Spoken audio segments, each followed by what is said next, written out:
Hello, my name is Catherine Brunier. I'm the autism mentor for the Roswell Independent School Districts. Please feel free to contact me with any questions, comments, or concerns you may have. Thank you. This slide highlights the increasing prevalence of autism spectrum disorder, or ASD, among school-age children and what that means for today's classrooms. According to the CDC, the rate has increased from approximately 1 in 127 children in 2021 to about 1 in 31 children today. When this trend is extended forward, projections suggest that by 2031, the rate could approach 1 in 18 children. The visual graph illustrates this upward trend in a clear way, showing the steady increase in identified prevalence over time. While these projections are based on current data trends and should be interpreted with caution, they help us understand the growing likelihood that general education classrooms will include multiple autistic learners in each grade level. This shift reinforces the importance of intentional instructional planning, structured environments, and universal supports. As prevalence increases, the strategies we use to support autistic learners becomes increasingly essential for supporting all students in inclusive learning environments. This slide introduces the overall purpose behind the strategies we are focusing on: strengthening support for autistic learners in school environments while promoting meaningful inclusion. The need for intentional support is grounded in the understanding that autistic learners are most successful when expectations are clear, environments are predictable, and instruction is accessible. However, these practices are not limited to supporting one group of students. They benefit all learners in the classroom.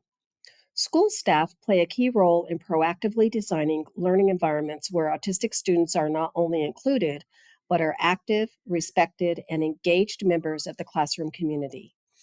This requires thoughtful planning around the structure, communication, and instruction. The strategies that follow are intended to provide a strong foundation. They focus on setting clear expectations and creating learning experiences that are meaningful, accessible, and supportive of diverse learning needs. Here, we focus on making abstract concepts more concrete so students clearly understand expectations. Many of the directions we give in classrooms, things like procedures, rules, routines, or even social interactions, can feel vague or unclear, especially for autistic learners. When expectations are abstract, students are often left guessing what we actually want them to do. To support all learners, it's important that we explicitly describe, model, and demonstrate what success looks like, sounds like, and even feels like. Instead of assuming students will interpret expectations correctly, we make those expectations visible and concrete. This is especially important because abstract or figurative language, like be respectful or do your best, can be difficult to interpret. These phrases mean different things to different people. So instead, we want to use language that is specific, concise, and direct. For example, rather than saying be respectful, we define exactly what that looks like in the moment.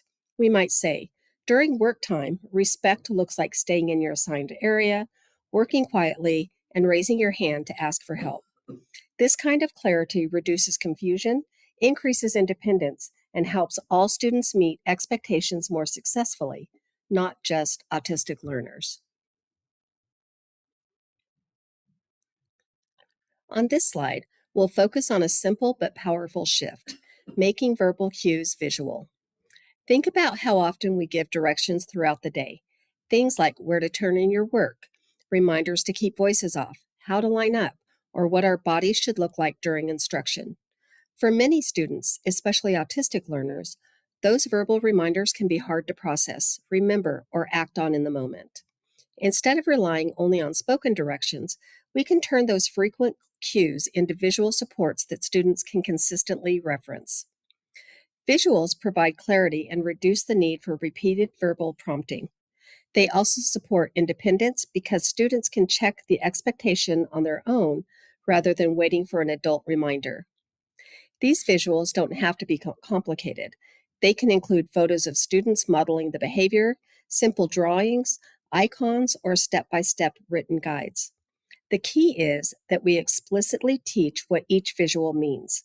We can't assume students will automatically understand them. We need to model and practice just like we would with any routine. Placement also matters. Visuals should be located exactly where the behavior is expected. For example, a visual for lining up should be near the door, and a visual for turning in work should be near the turn in area. When we do this well, we're not just supporting autistic students, we're creating a more predictable, accessible classroom for all learners. This slide focuses on creating a structured classroom environment. Structure is critical for all students, but especially important for autistic learners who often thrive in predictable, organized spaces. When the environment is clear and consistent, students spend less energy figuring out what to do and more energy actually engaging in learning. One key piece of this is establishing clear boundaries between spaces.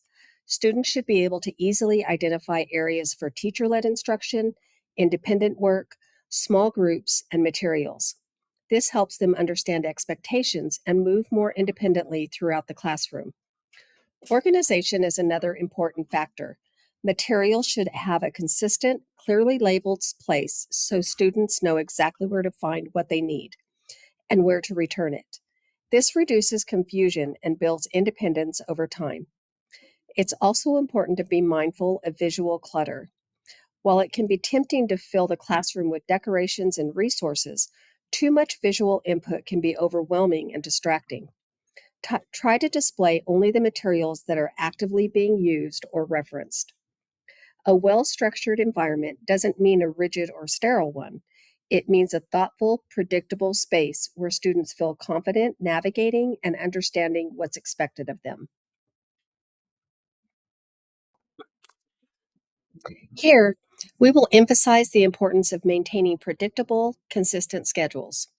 For many students, especially autistic learners, knowing what to expect throughout the day is essential. Predictability helps reduce anxiety, supports regulation, and allows students to focus more on learning rather than trying to figure out what's coming next. When schedules are consistent, students begin to build a sense of routine. They understand the flow of the day, transitions become smoother, and they can participate more independently. This doesn't mean that every day has to be exactly the same, but the overall structure should remain familiar. When changes do need to happen, and they will, it's important to prepare students ahead of time whenever possible. Using visual schedules can be especially helpful.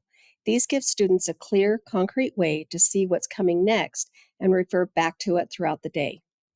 It's also helpful to signal transitions clearly, whether that's through a verbal warning, a visual cue, or a timer, so students aren't caught off guard.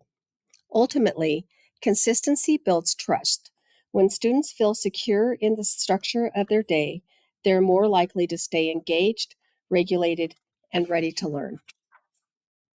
When we create this kind of environment, we're supporting focus, reducing anxiety, and making learning more accessible for everyone.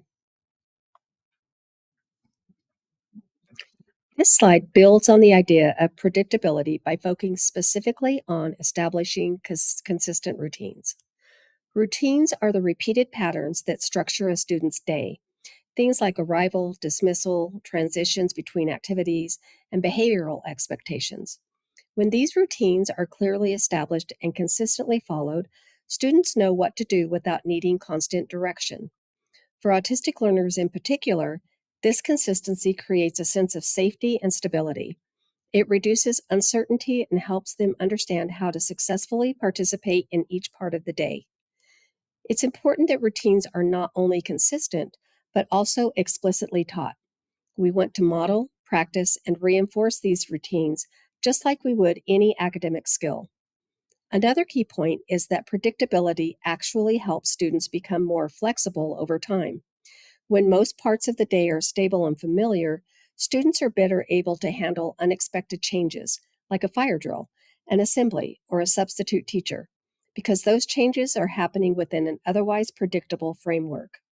So while it may seem like routines limit flexibility, they actually build the foundation for it.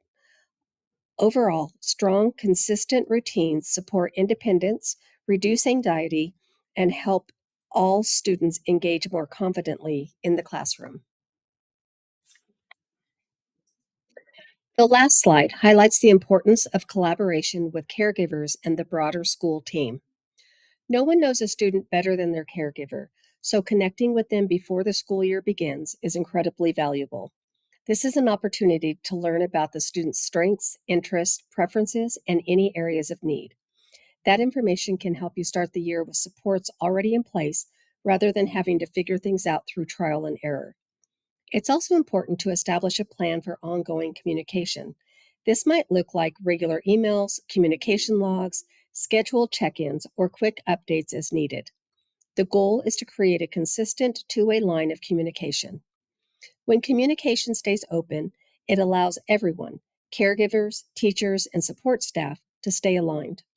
You can celebrate successes together, share what's working, and problem solve challenges early before they become bigger concerns. Collaboration also extends to the school team, including special education staff, related service providers, and administrators. Working together ensures consistency in supports and expectations across settings. Ultimately, this kind of teamwork creates a more cohesive support system for the student and leads to better outcomes both academically and socially.